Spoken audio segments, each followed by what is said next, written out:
Continuamos, hermanos, con el estudio de la iglesia. Específicamente, hermanos, el entendimiento correcto de lo que es la iglesia católica, hermanos, ¿sí? No Roma, hermanos, ¿sí? La iglesia católica, hermanos, ¿sí? Recordemos que hablábamos la semana pasada que el entendido de la palabra católico es universal. Y cuando hablamos de la iglesia universal, es aquella iglesia, hermanos, que es invisible, pero visible al mismo tiempo, ¿sí? Y esa es la iglesia católica, hermanos, ¿sí?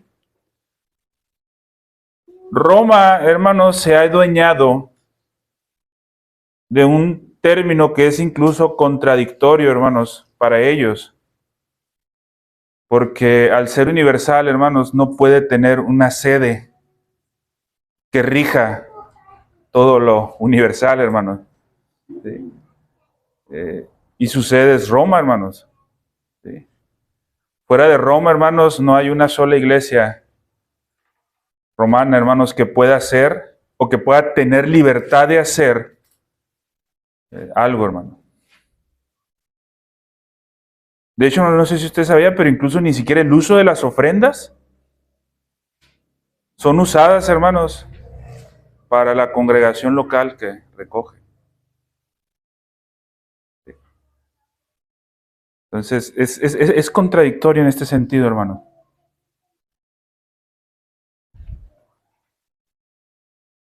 Y hermanos, lo digo con conocimiento de causa, hermano. Nací metido ahí.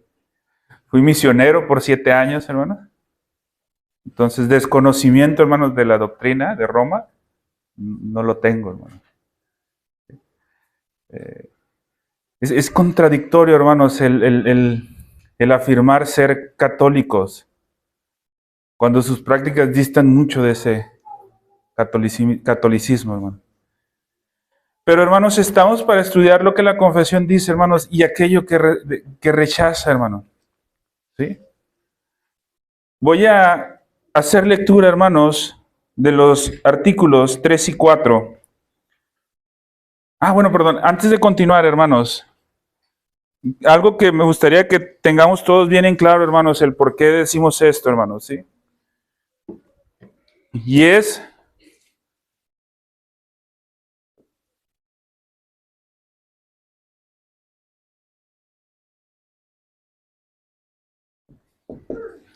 cuando hablamos de que es invisible, hermanos, ¿sí?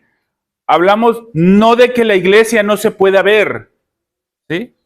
Es invisible porque la obra del Espíritu Santo dentro del corazón del creyente no se puede ver, ¿sí? Pero como institución, las iglesias locales le dan visibilidad a la iglesia universal, ¿sí? Como institución, quien le da visibilidad a estas iglesias, a esta iglesia católica, son las iglesias locales, ¿sí? ¿Estamos en el entendido de este, hermano? ¿Sí?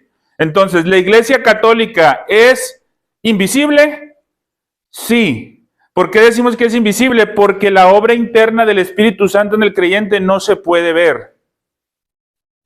Pero la iglesia católica es visible. Sí, porque las iglesias locales que forman parte de la iglesia católica hacen que sea visible. ¿Sí? Entonces, esto lo tenemos que tener bien en claro, hermanos, cuando hablamos de la iglesia universal. Pronto después vamos a introducirnos un poco más a lo que es la iglesia local, hermanos, pero no perdamos de vista esto, hermanos. Entonces, cuando se nos dice, es que la iglesia católica no se puede ver, no, sí se puede ver. Se hace visible en las iglesias locales. ¿Sí? Y por eso se nos llama a tener unión, tener comunión con las otras iglesias, a reconocer como creyentes a gente que aún no comparte ciertas prácticas como las creemos nosotros, pero que no se desvía en herejías, hermanos, tal cual, hermanos, ¿sí?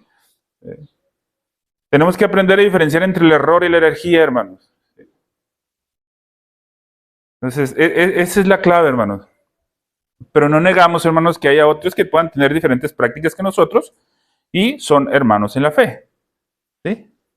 ¿Por qué? Porque hacen visible esa iglesia católica, hermanos. Ahora sí, hermanos, continúe leyendo los artículos 3 y 4 de nuestra confesión. Dice: las iglesias más puras bajo el cielo están sujetas a las impurezas y al error, y algunas se han degenerado tanto que han llegado a ser no iglesias, sino sinagogas de Satanás. Sin embargo, Cristo siempre ha tenido y siempre tendrá un reino en este mundo hasta el fin del mundo, compuesto por aquellos que creen en Él y profesan su nombre. Entonces, hermanos, ¿qué estamos diciendo con esto, hermanos? Los autores de la confesión, hermanos, en este sentido, no están negando que Roma en algún tiempo fue iglesia. ¿Sí? Hermanos, Roma en algún tiempo fue iglesia. Pero, hermanos, en su sujeción a las impurezas y al error, hermanos, se desvió tanto que en este momento, hermanos, sin temor a afirmarlo, son sinagogas de Satanás. En las que creemos, hermanos, que quizás por la misericordia de Dios pueda haber gente dentro de ellos que sea salvo. Pero sin duda, hermanos, el Espíritu Santo los va a mover a salir de esa sinagoga de Satanás. Y ahorita vamos a ir viendo por qué, hermanos, digo esto. Y una de las principales causas, hermanos, del por qué se considera, en este caso a Roma, como la sinagoga de Satanás, es por el punto que sigue a continuación, hermanos. Dice, hermanos, la cabeza de la iglesia es el Señor Jesucristo, hermanos. Nunca, hermanos, pensemos que hay una cabeza aparte de nuestro Señor Jesucristo. Nadie, hermanos, nadie está por encima de nuestro Señor Jesucristo. Sí, hermanos, los ministros, los pastores, ejercen en algún sentido cierto gobierno delegado en las congregaciones, pero la cabeza siempre es Cristo, hermano. ¿Sí? Nunca se quite ese lugar, hermano. ¿Sí? La cabeza es Cristo. ¿Y por qué es Cristo, hermanos? Quien por el designio del Padre está investido de una manera suprema y soberana con toda la autoridad para el llamamiento y establecimiento, orden o gobierno de la iglesia. Y ojo lo que dice en el siguiente, hermanos. No puede el Papa de Roma ser cabeza de esta en ningún sentido. De aquí, hermanos, empieza la herejía de Roma, hermanos. Que esta herejía, hermanos, en el sentido estricto dictaminado como doctrina, hermanos, no inició en sus inicios dentro de Roma, hermanos. La infabilidad papal, hermanos, que le dieron, o la posición, ojo, hermanos, como vicario de Cristo el Papa, inició muchos siglos después de que Roma, hermanos, iniciara como iglesia. En ese momento, hermanos, y otras cuestiones más, Roma, hermanos, pasó de ser una iglesia a convertirse a sinagoga de Satanás. Sin embargo, dice aquí, no puede el Roma ser cabeza en ningún sentido. Y los reformadores afirmaban que en aquel tiempo, ¿sí?, el Papa era aquel anticristo, ¿sí?, aquel hombre de pecado e hijo de perdición que se exalta en la iglesia contra Cristo y contra todo lo que se llama Dios, a quien el Señor destruirá con el resplandor de su venida, hermanos, ¿sí? Hay una cosa, hermanos, que quiero hacer, o quiero clarificar un poco antes de continuar en este aspecto, hermanos, aquí. Los reformadores decían que el Papa de aquel siglo era el anticristo, ¿sí? Según de Tesalonicenses capítulo 2, hermanos, ahí nos habla del anticristo, hermano. Ojo, hermanos, creemos, hermanos, y yo estoy convencido, hermanos, que el anticristo sin duda alguna va a ser una persona que va a ser, hermanos, destruida en la segunda venida de nuestro Señor Jesucristo. Pero, hermanos, lo que es cierto, hermanos, que el Papa de aquel entonces no era el anticristo. Podría ser que tenía el espíritu del anticristo dentro de él, hermanos, eso es seguro. Y aún en la actualidad, hermanos, ejercen eso, pero no podemos dictaminar que sea el anticristo que nos habla la Escritura en 2 Tesalonicenses hasta que venga nuestro Señor Jesucristo y lo derrote. ¿Sí? En ese momento, hermanos. Sin embargo, hermanos, parten del espíritu del anticristo en algún sentido, sí. ¿Sí? Pero tenemos la promesa, hermanos, que nuestro Señor Jesucristo lo destruirá con el resplandor de su venida, hermanos. ¿Y por qué afirmamos, hermanos, que es y que puede ser, hermano? Porque Él se quiere poner en lugar de Cristo. Pero ojo, hermanos, ¿es el único que quiere ponerse en el lugar de Cristo? No. Aún, hermanos, dentro de iglesias que se reconocen como protestantes, como evangélicas, hay hombres que se quieren, hermanos, adjudicar esa posición. ¿Sí, hermano? ¿Pudiera ser una autoridad, hermanos? No podemos decir sí o no. ¿Pudiera ser una autoridad? Pero sería muy difícil afirmar que sí es la autoridad. ¿Por qué, hermanos? Porque la realidad, eso se va a ver hasta la segunda venida de nuestro Señor Jesucristo. No hay evidencia bíblica que nos diga, no, tiene que ser alguien.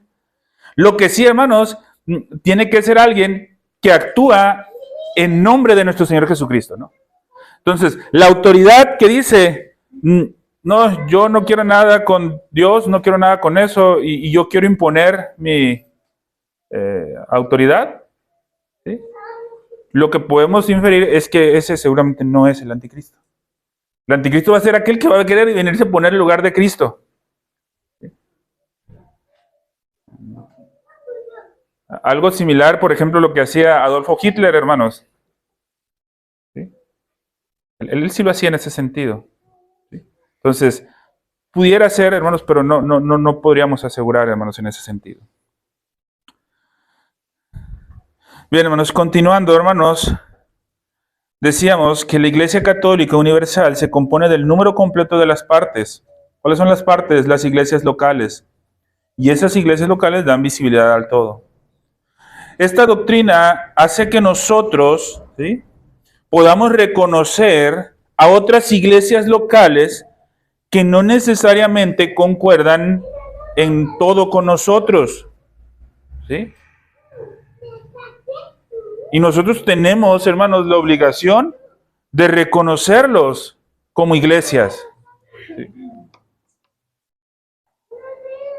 Ahora en la conferencia, hermanos, que estuvimos impartiendo en Nogales, hablábamos del origen de nosotros como bautistas confesionales, hermanos. Hablamos de ese origen.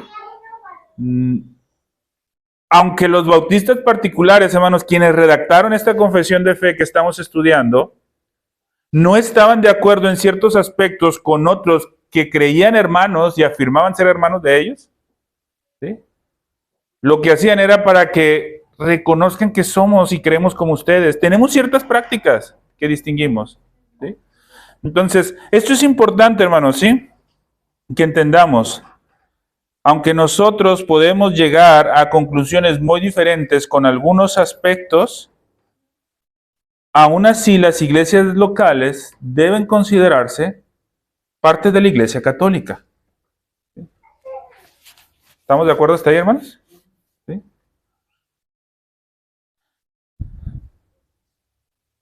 Ojo, hermanos, en el caso de los bautistas particulares, reconocían a las iglesias presbiterianas y congregacionales como parte de las iglesias católicas, hablando específicamente de Londres.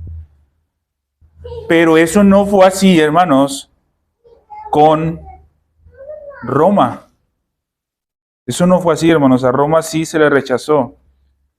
Aunque los bautistas particulares aceptaban que podrían existir verdaderos cristianos dentro, pero siempre se les estaba exhortando a que salieran de esos lugares, hermanos, ¿sí? Y ahorita vamos a ir a profundizar un poquito más en eso, hermanos. ¿Por qué? ¿Por qué me interesaría profundizar en eso, hermanos? Porque muchas de las cosas, ojo, hermanos, aquí tenemos que tener mucho cuidado. Muchas de las cosas por las cuales bíblicamente, con argumentos bíblicos, hermanos, se rechazó que Roma fuera una iglesia de Dios y se afirmó que era una sinagoga de Satanás. Lamentablemente, hermanos, muchas de las objeciones que se encontraron contra Roma, lamentablemente muchas de esas se podrían afirmar hoy contra las iglesias evangélicas. ¿Sí? Entonces, hermano, mi intención ahorita no es evidenciar que Roma es una sinagoga de Satanás, hermanos. Yo creo, hermanos, que eso está más que claro. Mi intención es que tengamos cuidado del por qué consideraron a Roma una sinagoga de Satanás. ¿Sí? Y dentro de las iglesias evangélicas muchas veces se adoptan prácticas que vienen de allá, por las cuales fueron consideradas sinagoga de Satanás. Entonces, esa es la intención, hermano. Quiero aclarar, hermanos, no existe una sola iglesia local que llegue a ser hecha perfecta. ¿Sí? Y sabemos, hermanos, que las iglesias locales pueden pecar, hermanos. Nosotros no somos una iglesia perfecta, hermanos. ¿Sí? Podemos pecar, hermanos, como iglesia. Y lo hemos hecho, hermanos. Y lo vamos a hacer. Por la misericordia de nuestro Dios, hermanos, la sangre de nuestro Señor Jesucristo, hermanos, perdona nuestros pecados, hermanos, y tenemos un abogado que está interviniendo por nosotros. Y gloria a Dios por eso, hermanos. ¿Sí? Dice, hermanos, 1 Corintios 1:11. Hermanos, estuvimos un tiempo estudiando, nuestro pastor expuso de forma sistemática el libro del apóstol Pablo a los Corintios, hermano. No me puede decir que no se acuerda, hermanos, ¿verdad, hermano? Porque acaba de pasar y si no, va a haber un problema. ¿Sí? Entonces, hermanos, si algo notamos en la iglesia de Corinto, hermanos, si dígame usted si o no, es el pecado constante que cometía la iglesia. Pero ¿cuándo el apóstol dejó de llamarle iglesia? Porque aun cuando cometía errores, hermanos, y pecados, no caía, hermanos, en la herejía de convertirse en sinagoga de Satanás, hermanos. Entonces, eso nos puede dar en algún sentido un alivio, pero una preocupación a la vez, hermanos. ¿Sí? 1 Corintios 1:11 dice, porque he sido informado acerca de vosotros, hermanos míos, por los de Cloe, que hay entre vosotros contiendas, hermanos. Hermanos, no voy a decir que es normal que haya contiendas dentro de una iglesia local. Ahora, hermanos, ¿hay contiendas dentro de una iglesia local? Sí las hay. Pero no voy a decir que es normal, hermanos, para que no nos idealicemos, sean que, bueno, es normal, entonces no pasa nada.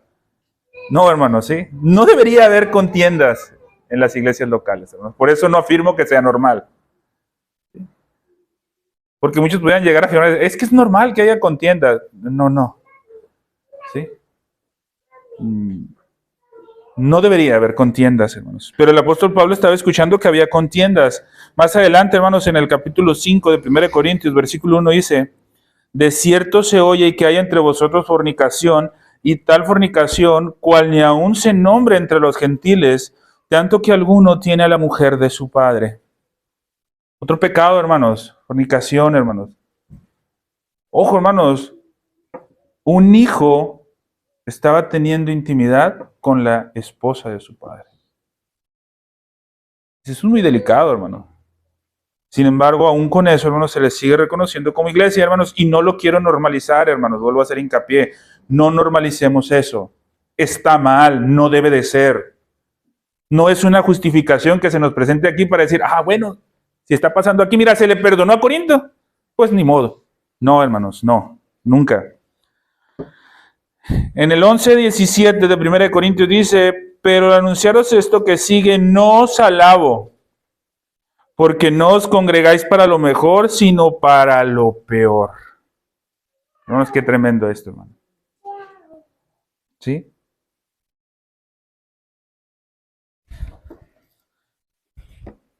Tenemos que tener cuidado, hermanos. Las iglesias pecan. Las iglesias locales pecan. ¿Sí? Pero esto no termina ahí, hermanos. Las iglesias locales, así como pueden pecar, están sujetas al error. Tenemos que tener mucho cuidado, hermanos, porque ese pecado te puede llegar a apostatar. Y las iglesias pueden apostatar, hermanos. Y hay casos, hermanos, de iglesias que lo han hecho. ¿Sí? Roma, pero no solo Roma, hermanos. Los testigos de Jehová, ¿sí? Por nombrar algunos, hermanos. Los anabaptistas, hermanos, en muchos de los casos. Yendo de lo más antiguo, hermanos, los cataros de quienes hablaba en la conferencia, hermanos, en Nogales, que eran unos hombres, hermanos, que decían ser muy puros, hermanos, en sus prácticas, pero la realidad, hermanos, es que afirmaban que, nada más imagínense, hermanos, qué tan delicado, que el Dios del Antiguo Testamento era Satanás. Imagínense en qué punto, hermanos, ¿sí? O sea, ellos afirmaban una pureza, ellos en su vida, y una vida recta, según de la perspectiva de ellos. Pero imagínense acá el grado, hermanos, de afirmar que el Dios del Antiguo Testamento en realidad era Satanás por todo lo que hizo. ¿Por qué? Porque mató dioses, porque envió el diluvio, porque hizo muchas cosas, hermanos, que para muchos podrían parecer tremendas, hermanos, ¿sí? Y son cosas, hermanos, muy, muy complicadas, hermanos. Pero así como las iglesias pueden pecar, hermanos, ese pecado te puede llevar a apostatar. Y aquí es donde tenemos que tener cuidado, hermanos. Tenemos que reconocer que como iglesias podemos pecar. Pero, hermanos, ojo, es muy delicado si lo normalizamos. Porque el pecado te lleva a la apostasía. Y allí, hermanos, está el problema, hermanos. Dice Apocalipsis 2:5, hermanos. Recuerda, por tanto, de dónde has caído y arrepiéntete ya en las primeras obras, pues si no, vendré pronto a ti y quitaré tu candelero de su lugar si no te hubieres arrepentido.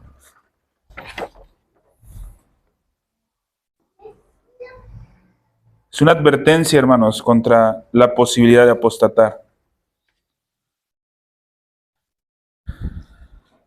1 Timoteo 3, 14 y 15 nos dice: esto te escribo, aunque tengo la esperanza de ir a verte pronto, para que, si tardo, sepas cómo debes conducirte en la casa de Dios, que es la iglesia del Dios viviente, columna y baluarte de la verdad, le dice el apóstol Pablo a Timoteo, hermano. Si el apóstol Pablo no le enseñara a Timoteo cómo debería de conducirse, hermanos, como en la iglesia, hubiera sido muy probable que esa iglesia también pudiera apostatar, hermanos. Y eso es lo que queremos cuidar, hermano. ¿Qué nos enseña esto, hermanos? Nos enseña algo bien importante, hermanos. Todas estas lecturas que acabamos de hacer nos enseña algo bien importante.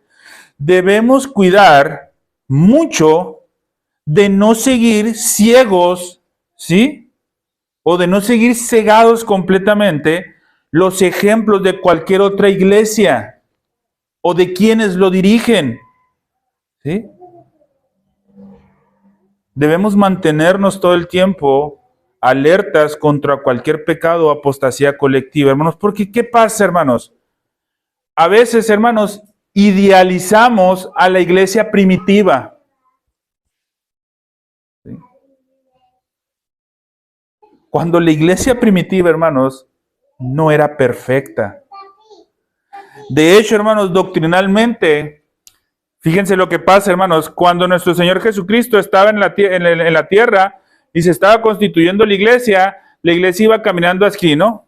En cuanto a cuestión doctrinal y enseñanza, hermanos, iba caminando así. Nuestro Señor Jesucristo enseñando, imagínense, pues estaba en lo más alto, hermanos, que podía estar, ¿no? Pero cuando nuestro Señor Jesucristo asciende al cielo, hay un pique así, hermanos. Por esa razón, hermanos, Corinto vivía lo que vivía. Y muchas otras iglesias. Hay un pique así, hermanos. Por obra de nuestro Señor, de nuestro Dios, hermanos, de nuestro Señor Jesucristo, en el cuidado providencial que iba a tener de la iglesia, poco a poco empiezan otra vez hacia arriba. Empiezan otra vez a irse hacia arriba, hermanos, en cuanto a cuestiones doctrinales. ¿Por qué le digo esto, hermanos? ¿Por qué? Porque en el inicio de la iglesia había muchos que decían formar parte de la iglesia que negaban la resurrección de nuestro Señor Jesucristo.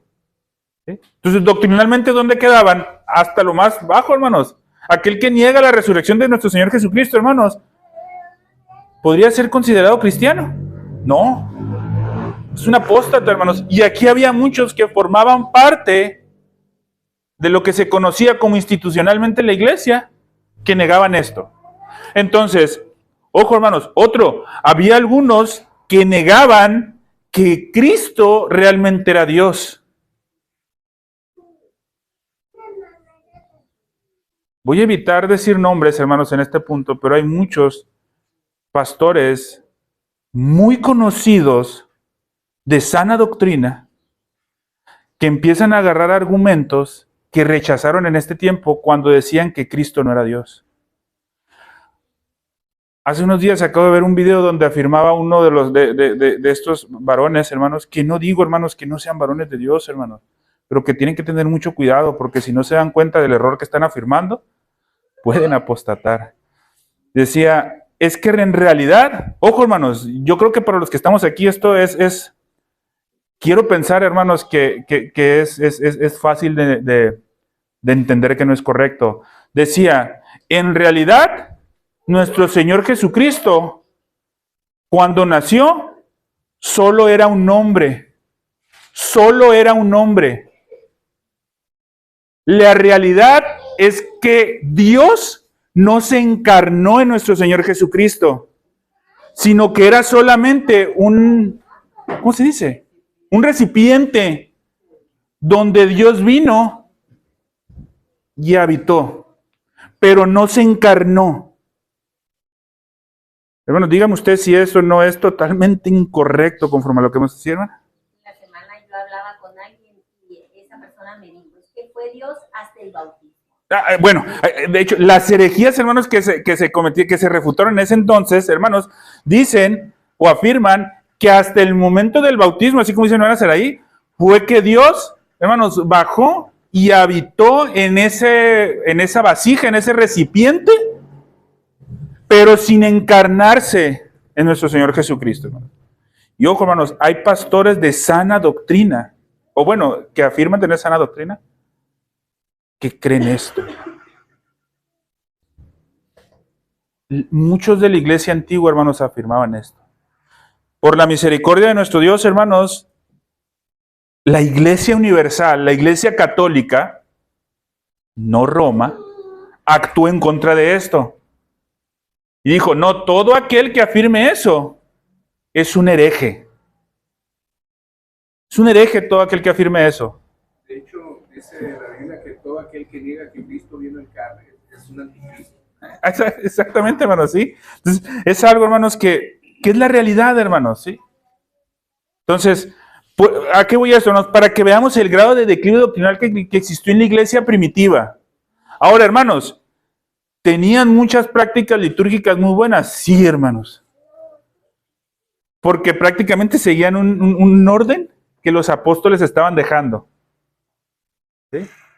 En ese sentido, podemos decir que había algo. Pero, hermanos, poco a poco se fue, hermanos, ¿sí? Y tú puedes ir viendo cómo se fueron desarrollando doctrinas, hermanos. Tú puedes encontrar, hermanos, posiciones de acá, que, por ejemplo, en cuestiones de escatología, estaban muy deficientes. A diferencia, hermanos, de cómo se conoce ahora la doctrina escatológica o todo lo relacionado con la escatología. ¿Sí? Entonces, el problema es, el punto es, hermanos, no idealizar una iglesia, ¿sí?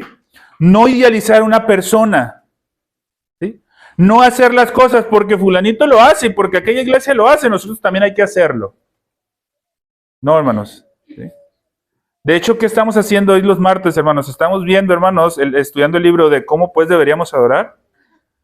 Pero nuestro pastor siempre nos lo ha dicho, hermanos, no vamos a seguir ciegamente el libro, ¿verdad? Si no analizamos primero que lo que el libro dice es acorde a lo que la Escritura nos dice, ¿sí? Entonces tenemos que tener mucho cuidado en eso, hermanos, ¿sí?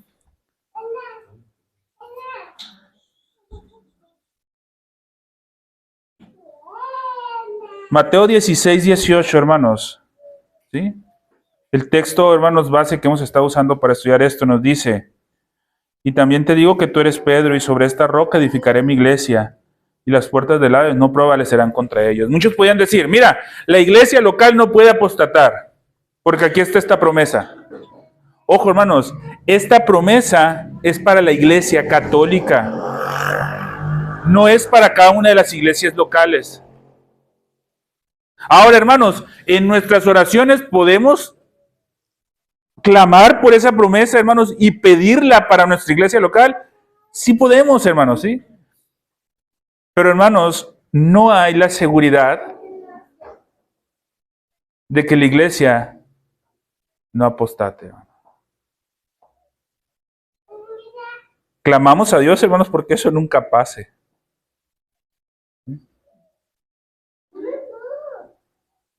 Es necesario, hermanos, ¿sí? Que roguemos a Dios porque eso nunca pase, hermano.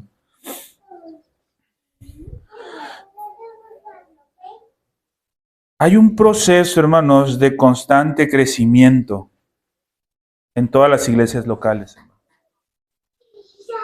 Por su misericordia, hermanos, lo hemos estado viviendo, hermanos. Hay ese proceso. Sin embargo, hermanos, también así como hay un proceso de crecimiento en todas las iglesias locales, hay procesos de decadencia. Es decir, hermanos, una iglesia no apostata de hoy para mañana. Es un proceso, hermanos, que tú vas viendo cómo poco a poco se va desviando. Entonces tenemos que aprender a identificar esos poco a poco, hermanos, para que no vayamos en decadencia. ¿Sí? Y así como hay evidencia de que poco a poco va en decadencia, hay procesos también que podemos identificar que poco a poco, hermanos, va avanzando o creciendo. ¿Sí? Tenemos que, hermanos, estar, hermanos, orando y preparándonos porque la decadencia no gane la batalla. Porque en ese momento es cuando una iglesia pasa de ser iglesia a convertirse a sinagoga de Satanás.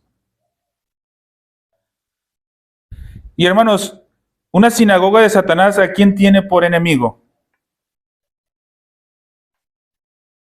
A Dios, hermano. A Cristo, hermano. ¿Y quién podrá contra Cristo? Nadie, hermano. Entonces, cuando una iglesia se decrece tanto, hermanos, que se convierte en sinagoga de Satanás, ¿qué es lo más recomendable, hermanos? ¿Seguir orando por esa iglesia para que cambie?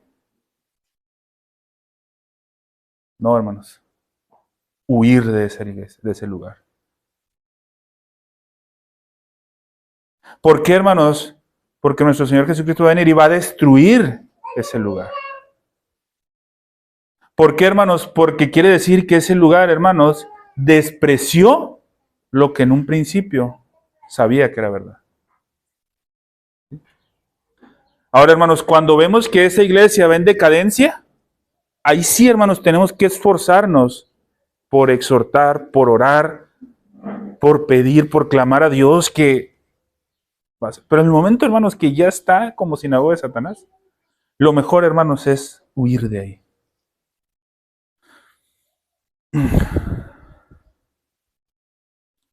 Nosotros podemos reconocer una verdadera iglesia, hermanos, de una falsa.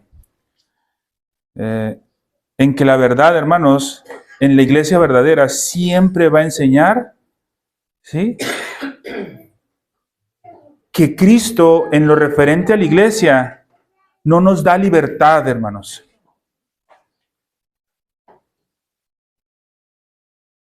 Esa es una de las diferencias que podemos tener, hermanos, entre una verdadera iglesia y una falsa iglesia, hermanos. La verdadera iglesia, hermanos, nunca va a hablar de que en lo referente a Dios, Cristo te da libertad para hacer lo que tú quieras. No, hermanos. Él dictamina cómo se le debe adorar. La característica de una falsa iglesia es que te van a decir, no, es que nosotros tenemos libertad para adorar a Dios como nosotros querramos, siempre y cuando se haga de corazón. Eso es una mentira, hermanos. Esa es una señal de que esa iglesia, hermanos, está en decadencia. Y está a punto, si no es que ya es, una sinagoga de Satanás. ¿Sí? Pero vamos a ver algunas cuestiones, hermanos. 7 puntos, hermanos, en esto que nos queda de tiempo, hermanos. Vamos a ver 7 puntos, hermanos, que manifiestan que una iglesia es una sinagoga de Satanás, hermano. ¿Sí? Primero, perdón, voy a borrar esto.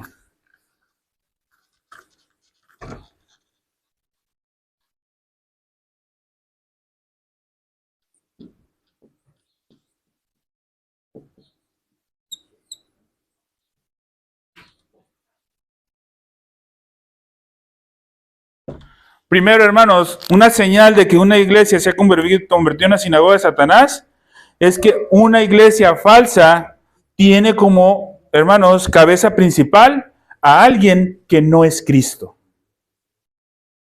Esa es una señal, hermanos, de una iglesia que se ha convertido en una sinagoga de Satanás.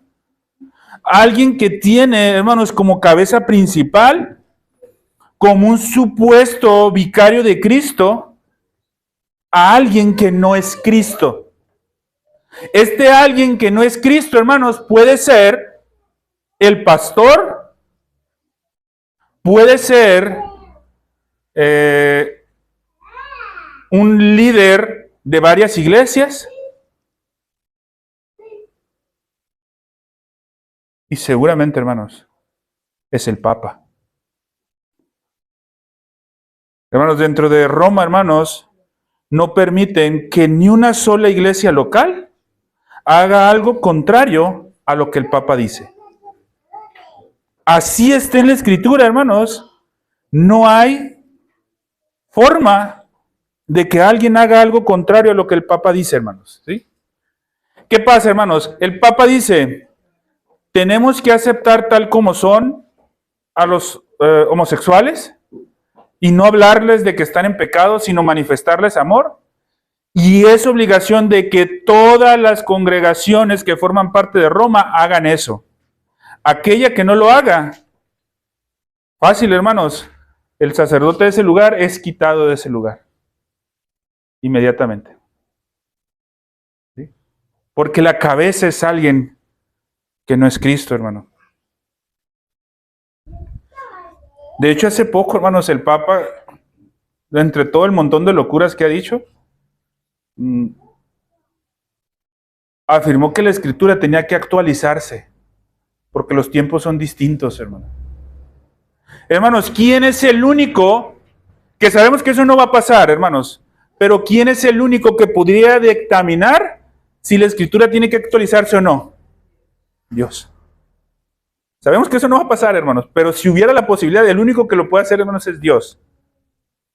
Porque este hombre, ¿sí?, se adueña de eso. Y no solamente de él, hermanos, hay muchos más. ¿Sí? Este hombre de Hermosillo, hermanos, Jonathan Mesa, hace lo mismo, hermanos. Elena White en su tiempo hizo lo mismo, hermano. ¿Sí? Herejes como Cash Luna, Dante Gebel, hacen lo mismo, hermano. ¿Sí? Otro punto, hermanos.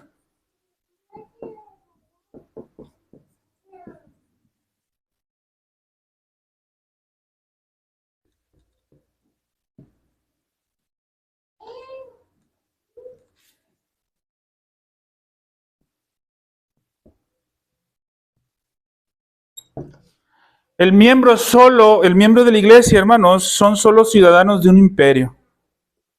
¿Qué quiero decir con esto, hermanos? En lugar, hermanos, de decir que un miembro de una iglesia es un santo visible, dicen no, con que diga que es, que viva como quiera. ¿Sí? No nos metemos en su vida privada. No importa. ¿Sí? Hermanos, ¿cuántos tú sales allá afuera y le dices, oye, ¿de qué religión eres? Y te va a decir, yo soy católico. Y llevas a esa persona con el sacerdote y le dice, disculpe, ¿él es católico? Y lo más probable es que va a decir, sí es. Lo ha visto venir a congregarse en la vida. Pero sí es. Porque todos somos hijos de Dios. ¿Sí? Esa es una característica, hermanos, de una iglesia, hermanos, que es una sinagoga de Satanás.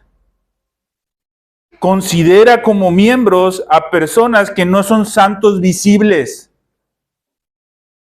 Desafortunadamente, hermanos, esto no es un problema solamente en Roma, hermanos. Es un problema que pasa en las iglesias evangélicas, hermanos. Muchas veces, hermanos, se sigue considerando miembros de la iglesia a personas que no han dado una sola evidencia durante meses de que son santos, hermano. Y se sigue considerando miembros, hermano. Ojo, hermanos, esta es una advertencia de decadencia y que te puede llevar a convertirte en sinagoga de Satanás. Tenemos que tener mucho cuidado con eso, hermano. Otro punto, hermanos.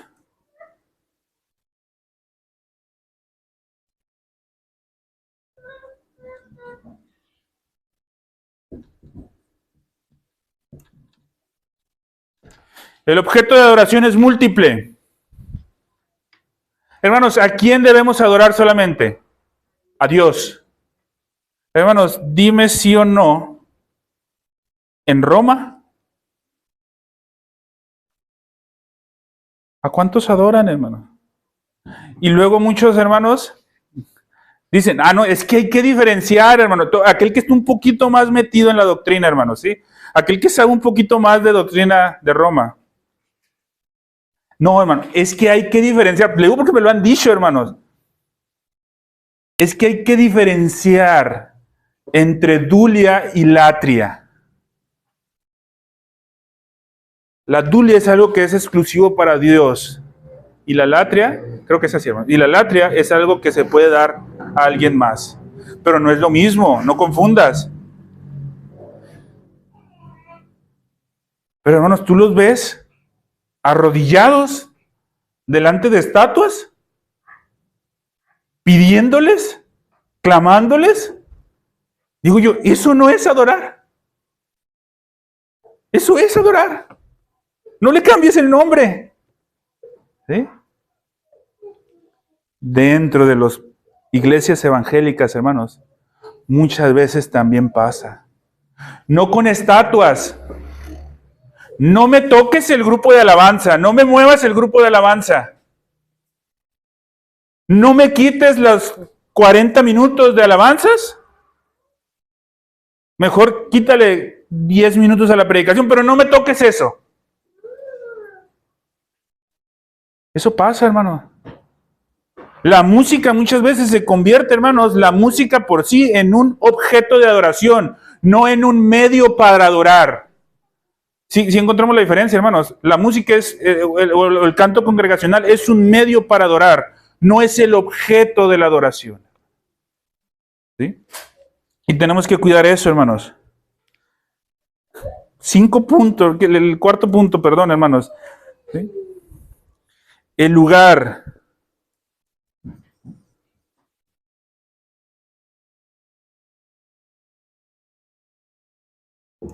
El lugar de adoración, hermanos. Aquí, hermanos, quiero que tengamos mucho cuidado, hermanos, ¿sí? Porque no es una invitación a descuidar el servicio que se le tiene que dar al edificio. ¿Sí? No, hermanos, eso no es. ¿Sí? Pero el edificio no es la casa de Dios, hermanos. En el momento que nosotros, hermanos, como iglesia, dejamos de hacer, hermanos, lo que corresponde al servicio de adoración de Dios, este edificio es un edificio como el del frente, como el de un lado, como el del otro, como cualquiera, hermanos. Ahora, no por eso vamos a decir, bueno, entonces si es un edificio como cualquiera, pues entonces hagamos fiestas ahí, llevemos cerveza para allá, porque es un edificio como cualquiera. No, hermanos, sí, no quiero decir eso, hermanos, sí. No lo cuidemos, pues ¿para qué lo pintamos? No, hermanos, eso no es. Tenemos, hermanos, la obligación, hermanos, de cuidarlo, de sostenerlo, de mantenerlo, porque es el lugar donde nosotros como iglesia hemos decidido congregarnos. Eso no lo pone en un estatus especial al lugar, hermanos. Pero hermanos, usted estaría a gusto, hermanos, si estuviéramos reuniendo aquí y fuera un basurero por todos lados. ¿Verdad que no? Olores de distintos, hermanos. No se sentiría a gusto, ¿verdad? Entonces, hermanos, tenemos que cuidar, hermanos. No es un edificio en algún sentido, hermanos, así como los instrumentos no son cosas consagradas al servicio. El único consagrado al servicio, hermanos, es el creyente. ¿Sí? El creyente es el que se consagra a Dios, hermano.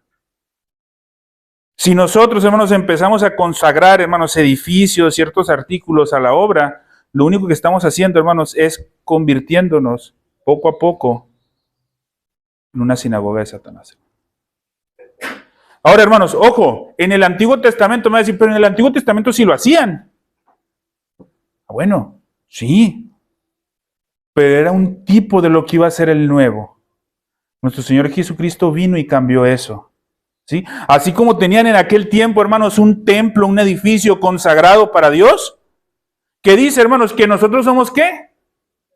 Templo vivo del Espíritu Santo. Entonces, aquel templo que era es una figura de lo que iba a ser. Entonces, quien sí debe estar consagrado para Dios, hermanos, no es el templo, el edificio, es el templo vivo del Espíritu Santo. Con esto no quiere decir también, hermanos, que dejemos de vamos al templo. No, no, hermanos. Lo conocemos así, hermanos, y no creo yo que haya problema, hermanos. Pero siempre y cuando entendamos qué sí es y qué no es. ¿Sí? Entonces tenemos que cuidar eso, hermanos, porque esto sí pasa en muchas iglesias, hermanos, evangélicas. En Roma, hermanos, es muy especial ese lugar.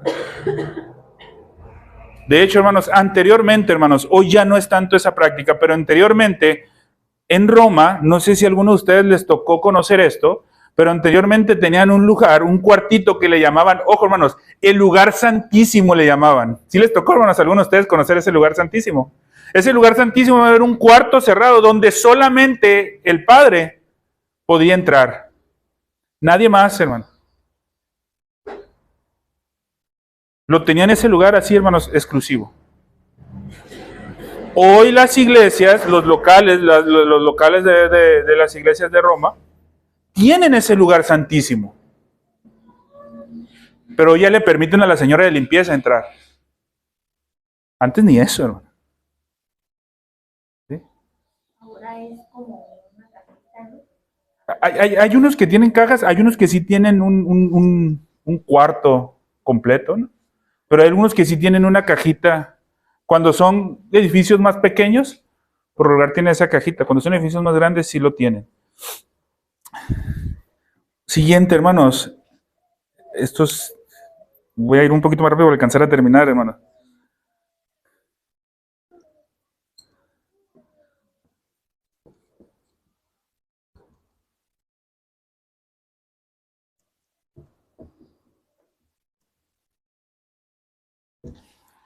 Promueven días santos, hermanos. Ese, hermanos, es una señal de decadencia, hermano. Hermanos, nosotros tenemos un día santo, hermanos. Un día, hermanos, del Señor. Que no necesitamos esperar la vuelta de un año para celebrarlo. Domingo a domingo, hermanos, es el día del Señor. ¿Sí? La característica de Roma, hermanos, es tener días que muchas veces los consideran más especiales que otros.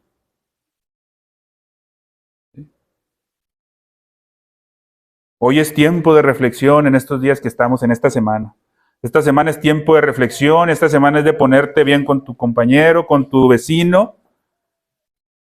Y la semana que entra ya puedes hacer y deshacer, enojarte, pelear. O estos días no comes carne. Pero la otra semana ya se acabó los días santos. Hay que esperar un año para llegar otra vez a los días santos. Entonces, hermanos, la iglesia, hermanos, no celebra días santos, hermanos, solamente celebra el día del Señor, hermano. Y es un día santificado para nuestro Dios, hermano. ¿Sí? Y eso tiene que ser constante.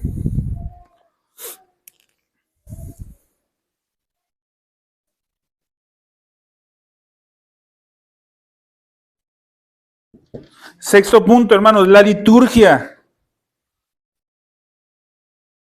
Una congregación, hermanos, que está en decadencia, no va a promover una liturgia simple. Hermanos, la liturgia, hermanos, tiene que ser algo simple, no algo extremadamente elaborado, hermanos. Tiene que tener su preparación, sí.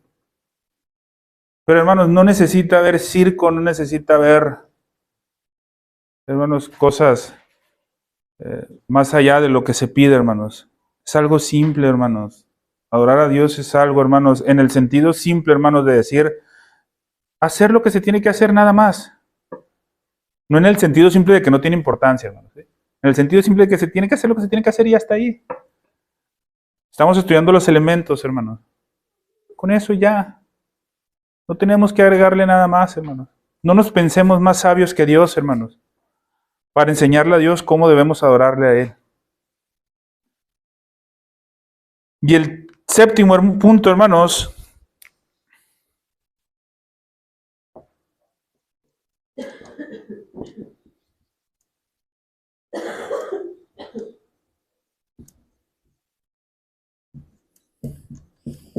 una iglesia que se está convirtiendo en sinagoga de Satanás, hermanos, es una iglesia que se está retirando de la fe del Nuevo Testamento. De lo que enseña el Nuevo Testamento, hermanos. Y ahí hay que tener muchísimo cuidado.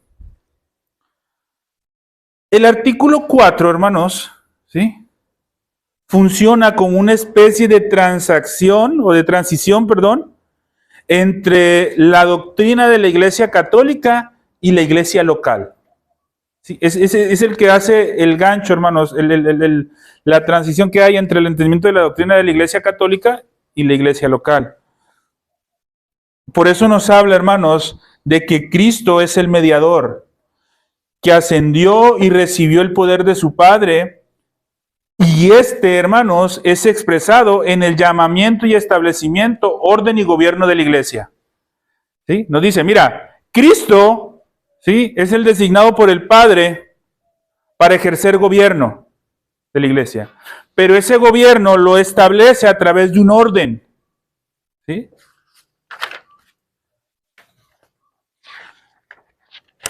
El trono o la autoridad de Cristo está en el cielo. Entonces tenemos, ¿sí?, a nuestro Señor Jesucristo en el cielo como la cabeza y autoridad de la iglesia. Desde ahí empezamos, hermanos. Nadie en la tierra puede usurpar ese trono. Nadie en la tierra puede ser el vicario de Cristo. El único que puede ser reconocido como el vicario de Cristo, hermanos, sería Dios mismo. ¿Y quién es la persona de Dios que está habitando en este momento aquí, hermanos? ¿Quién es el único que puede ser el vicario de Cristo? El Espíritu Santo. ¿Pudo Pedro ser el vicario de Cristo? No. Él mismo rechazaría eso, hermanos. Como en Roma dicen, hermanos, es que Pedro fue el primer papa, Pedro fue el primer vicario de Cristo. El mismo Pedro, hermanos, vomitaría al momento que le dijeran que él es el vicario de Cristo. Y afirmaría que es el Espíritu Santo, hermano. Entonces, por esa razón, hermanos, dice, Cristo es el único. Y termina diciendo el artículo 4, el Papa no puede ser. Y llega hasta el punto de decir, de hecho, el Papa es el anticristo. ¿Por qué? Porque se quiere poner en el lugar de Cristo, hermano. El Espíritu Santo es el vicario de Cristo, ¿sí? Él es quien ha sido enviado para continuar y llevar a cabo la obra. Pero, hermanos, ha dejado algunos, Waldron lo llama, hermanos, supervisores universales, ¿sí?, que fueron los apóstoles, que por medio de su testimonio y fundamento, la iglesia, hermanos, fue fundamentada. ¿Y qué pasó con los apóstoles, hermanos? ¿Sí? El vicario de Cristo, hermanos, el Espíritu Santo, ¿sí? Como supervisores estaban los apóstoles. ¿Qué hicieron los apóstoles, hermanos, para que la iglesia continuara? delegaron a ciertos hombres, hermanos. ¿Sí? No dejaron libres a los creyentes sin ningún liderazgo, sin ningún oficiales que estuvieran ahí. Hagan lo que quieran hacer de aquí en adelante, nosotros ya nos vamos. No lo dejaron así. Dejaron un orden y establecieron, le decía, establezcan ancianos. Entonces, ¿sí ve el orden, hermanos? Cristo la cabeza. El vicario de Cristo, ¿quién es? El Espíritu Santo. El Espíritu Santo obró por medio de quién? O bueno, obró en quién? En los apóstoles. Y los apóstoles, hermanos, teniendo al vicario de Cristo, obrando en ellos, ¿qué hicieron? Delegaron a los pastores.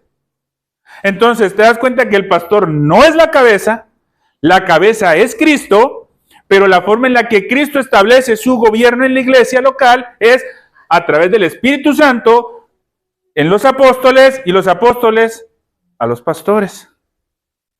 ¿Sí? Más adelante, hermanos, vamos a estudiar más acerca de esto y sobre el gobierno que se ejerce, hermano. Pero por hoy, hermanos, terminaremos este tema, hermanos. Vamos a orar, hermanos, y tenemos un pequeño receso, hermanos. Padre Santo, Señor, gracias te damos, mi Dios, por el tiempo que nos has permitido poder estar aquí, por este estudio que nos has permitido, mi Dios. Te suplicamos que sea puesta en práctica en nuestra vida, mi Dios, y que tu nombre sea exaltado en todo momento. Gracias, Padre, por todo en Cristo Jesús. Amén.